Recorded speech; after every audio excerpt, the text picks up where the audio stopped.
खे पंहिंजे बच्चन खां वधीक ॾिसण वारो सैयदना सिद्दीक़ अकबर जेको महबूब जो यारा वफ़ादारा ॿिए जी फतवा खे को न वठंदासीं जॾहिं असां वटि काज़ी ऐं फतवा ॾियण वारो पाण हैदरे करारा अली ख़लीफ़ो अबू बकर सिद्दीक़ थी वियो आहे हक़ तुंहिंजो आहे तोसां असां गॾु आहियूं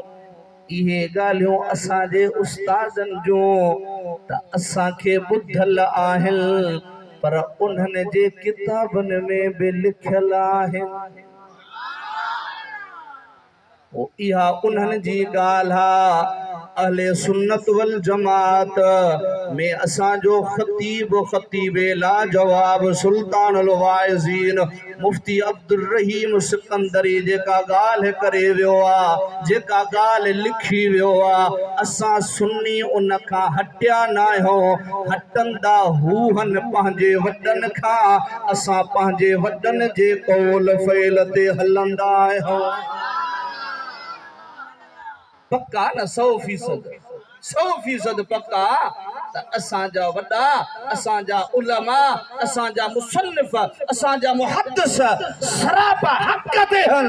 इन जे करे असां उन्हनि जा पोइ लॻूं हू हटंदा हल अहले शियत जे किताबनि में बि लिखियो पियो आहे हिकिड़ी जमाअत अलीअ वटि आई अची करे गुज़ारिश कयोंसि सोना हक़ तुंहिंजो आहे तू ख़लीफ़ो थे हाँ अबू बकर ॾाढो कयो आहे अबू बकर खे हटायो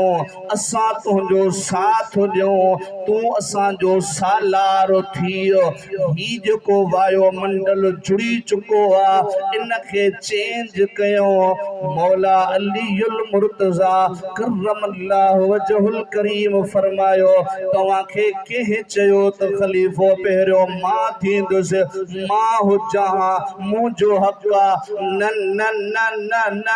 छो त जंहिं यार खे मुस्तफ़ा पंहिंजे हयात तय्यबा में मुसल्ले ते बिहारे वियो आहे उहो उम्मत जो बि इमाम आहे त मूं हैदरे करार जो बि अॻुवाण आहे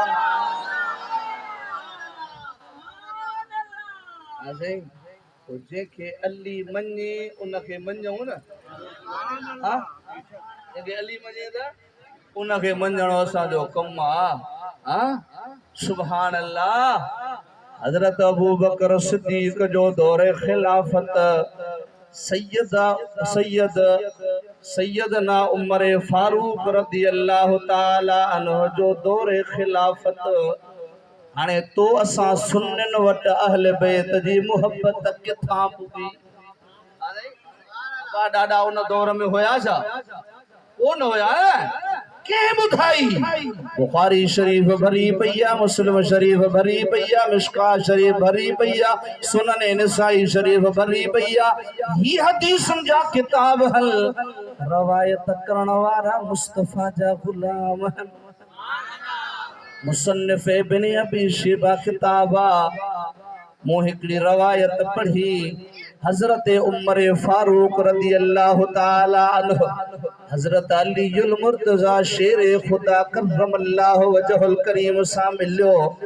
सोहणे अली खे हजरत उमर साईं फरमायो ए मुंहिंजा भाउ अली मुंहिंजे हक़ में दुआ त घुर सुभान अल्लाह जी टेक ॾींदा जो ॾाढा जो सुभान अल्लाह केर को दुआ घुराए आयो वा मुझे बच्चन सां प्यार कजो मुझे आल सां प्यार कजो मुझे अहल बैत सां प्यार कजो इन जे करे असां जे मथा तव्हां जी मोहब्बत फर्ज़ चाहियां थो खुदा जेतरी हयाती रे तुझे साथ सां दे जेकॾहिं तदफीन थे त हैदर करार तू मथा बैठो उन जो दौरे खिलाफत बि पूरो थी वियो आहे हजरत उस्मान गनी रज़ी अल्लाह ताला अन्हु जो दौरे खिलाफत बि पूरो थियो आहे हजरत अलीउल मुर्तज़ा शेर खुदा जो दौरे खिलाफत आहे हजरत उस्मान गनी जे शहादत जो मुआमलो आ अगते हली जंगियुनि जी सूरत अख्तियार करे वियो आ। अहले सुन्नत वल जमात जो मौक़िफ़ अक़ीदो आ इहो ईमान आ त सूरत हाल कहिड़ी भी हुई पर उन में हक़ ते हैदर करार हो। इमाम हसन अल मुजतबा जेको मौला अली जो वॾो बच्चो फर्ज़ंद भी आ त नबी जो नवासो भी आ। का ॻाल्हि सम्झाइण चाहियां थो सही। इमाम हसन साईं फरमायो त चाचा हज़रत अमीर माविया हाणे जंगियूं अॻ में भी थियूं उन में शहादतूं थियूं वरी हिकु दफ़ो